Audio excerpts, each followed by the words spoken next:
Welcome to the banker lamp. Please enjoy the video.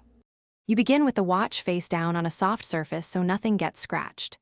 Next, locate the tiny band release button at the end of the lug. It's small but essential. Press and hold that button, you'll feel slight resistance, and while holding it, slide the current band straight sideways out of the slot. Do this slowly to avoid catching the connector. If it won't slide, make sure you're fully depressing the release button so the latch disengages cleanly. Once the old band is out, align the new band's metal rail or connector with the slot's groove. Orientation matters so the labeled side faces outward. Slide the band in straight, maintaining even pressure. Don't angle it, and stop when you feel or hear a definitive click, which means the latch engaged. Make sure both sides are fully seated by gently tugging. If it moves, remove and reinsert slowly. This click is the mechanical confirmation that the band is locked in place. Finally, put the watch on and test for comfort and a secure fit.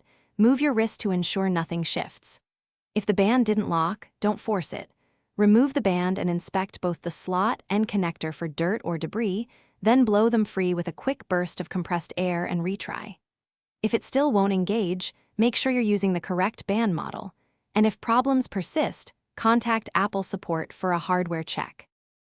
Thanks for watching. If this was helpful, leave a like and consider subscribing. See you next time.